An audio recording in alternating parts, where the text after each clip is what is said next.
What is going on, everybody? Welcome back to the channel. I'm your host, Slackers, bringing you guys our next matchup in the upgraded tournament. So if you haven't seen it before, very quickly, it's a simple concept. 48 characters are put into this tournament, and we dubbed it the upgraded tournament because characters that are assist trophies, spirits, me costumes, all that sorts of stuff. Could we get an upgraded playable character? Well, yes, we have. We got Min Min, and hopefully anybody that's able to or has played as her, hopefully you guys are enjoying her so far, or maybe you don't. She's got a steep learning curve. She definitely has a steep learning curve, I think. But otherwise, yeah, that's pretty much the whole idea. It's a tournament. Each day on the channel, I will have one of the matches from the tournament, and then we basically vote between one of the two characters that are in the matchup. How do you vote and stuff like that? It's simple. There's a few rules you got to follow, but they're really easy to follow. So let me just put up the rules here real quick. Alright, rule number 1 you see up on screen. I guess it doesn't need to be a rule anymore, but I guess I'll tweak it a little bit. So rule 1, you have to be open-minded for potentially, not confirmed, not guaranteed or nothing, but open-minded for potentially another thing being upgraded to playable. Again, not saying it's going to happen, but you got to be open-minded for that. So yeah, that's rule 1. Rule 2, you only get one vote per person. Keep that in mind. Keep it fair. Then how do you vote? That is simple. Down in the comments, type the name of the character that you are voting for in the matchup for that day. Just simply type out that character's name. That's all you got to do for voting. However, you can vote for both of the characters in the matchup for the day. Totally fine.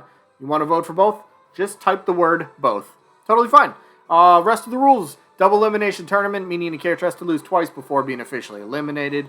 Then once we get to the results to determine the winner and loser of each individual match, if there happens to be a tie in the number of votes between the two characters, we'll flip a coin on camera, fairest way to break a tie, and each matchup voting-wise only lasts for just 1 week. Those are the rules. Let's get to the rest of the video.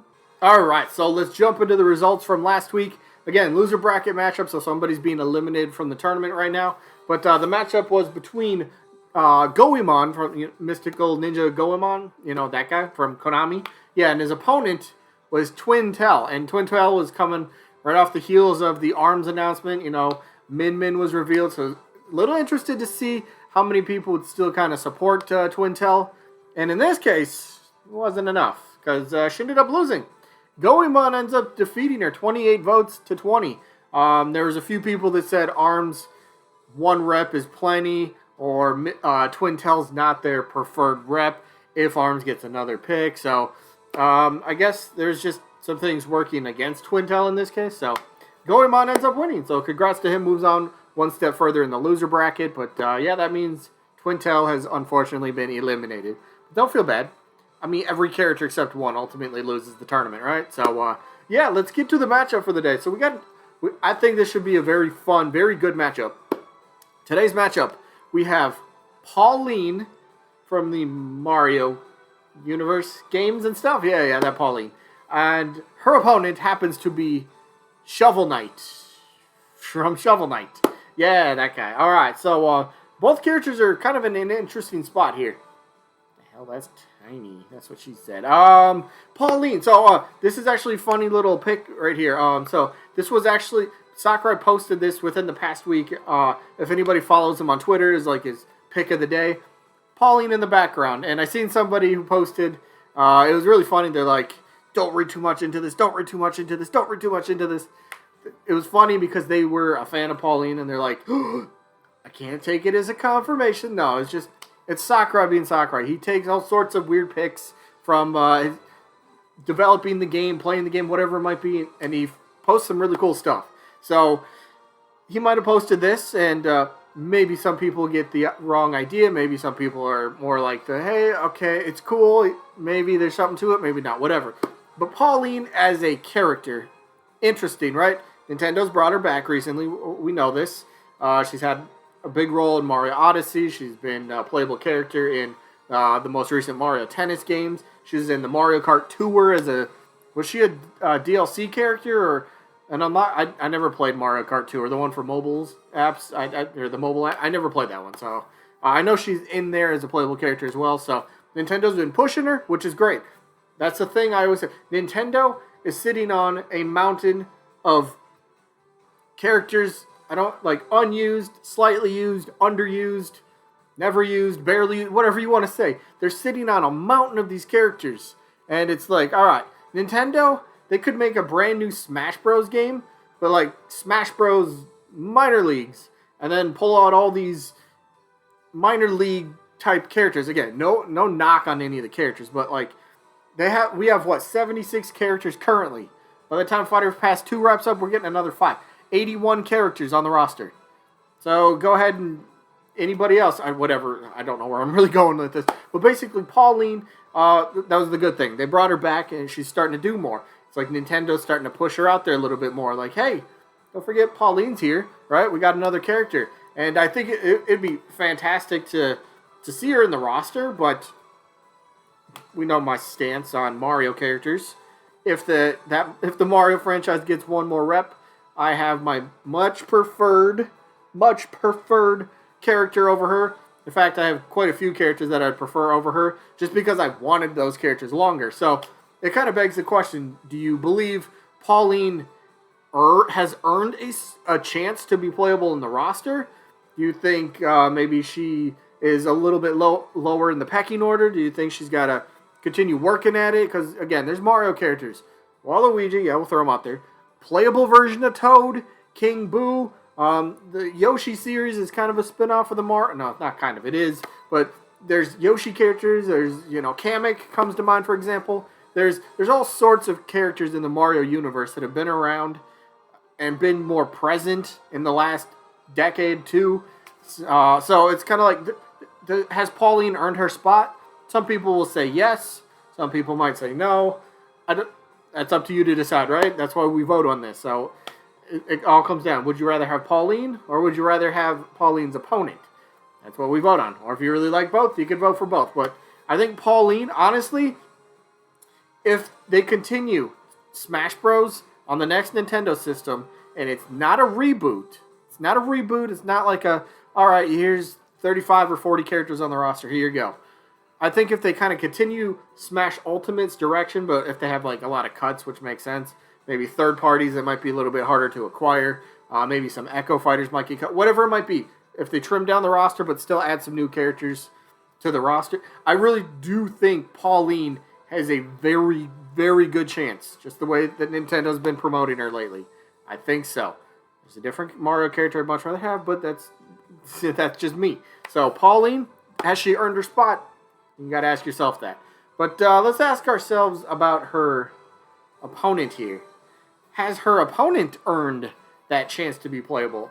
And it's kind of a weird one, because you got to break it down in terms of, does the overall indie scene, did they deserve a playable rep in Smash Bros? Now, indie games have pretty much, they've taken over. Like when we're in our, whatever system you support, whether you only have a Switch or a PlayStation or an Xbox or two of them or three of them, whatever it might be, sometimes there's big gaps in between, like the big AAA titles that we're waiting for. There's these big releases, and it's like, all right, I have to wait like 5, 7, 8 months, whatever it might be, between these huge games. I might have some other stuff to play, but I still need something to hold me over. And that's where indies always sneaks in, right?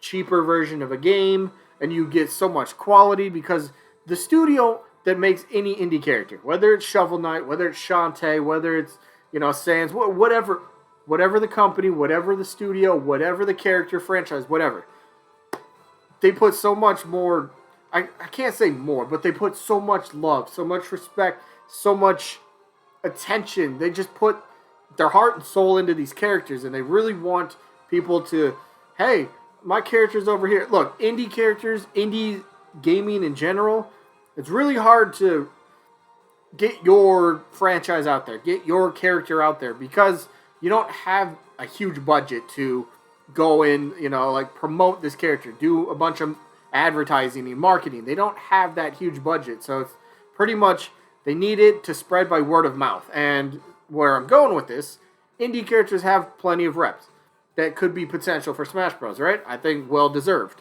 Shovel Knight, go back to Smash Ultimate, back to the teaser.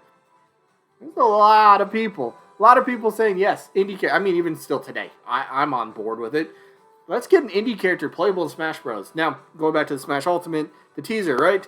Shovel Knight was one of, if not the, at least from what I've seen, but at least one of the most talked about indie reps to be playable in Smash Bros, right? Shovel Knight got his own amiibo. He was a platformer, like kind of call back to old Nintendo, getting Mario, stuff like that. Even the graphics, right? The graphics were old school Nintendo type. It was really cool, really fun game, really cool callback, really great character. Moveset potential is amazing as well. Definitely got his following. Didn't the Shovel Knight game sell over 1 million or a couple million in copies? So indie studios, that's insane. Didn't they even come out with like free DLC for Shovel Knight? That's even more insane. Indie studios doing free DLC. Wow. How many studios do free DLC nowadays? How many? Yeah, not many. There's some, but there's not many. An indie studio doing that? That's crazy. So, Shovel Knight, though. Yeah, if we talk indies, Shovel Knight's definitely on there. Hello, Shovel Knight. I don't know where the last picture went. Oh, well. But anyway, Shovel Knight, 100% absolutely in that discussion. People wanted him, and then he got his assist trophy, which a lot of people were cool with. But there's some people that were like, oh, he should have been playable. And I get it. He would have made a fantastic character, right? But for Shovel Knight, for the studio, for Yacht Club Games, right? That's the one that makes Shovel Knight games. Just to be represented in Smash Bros.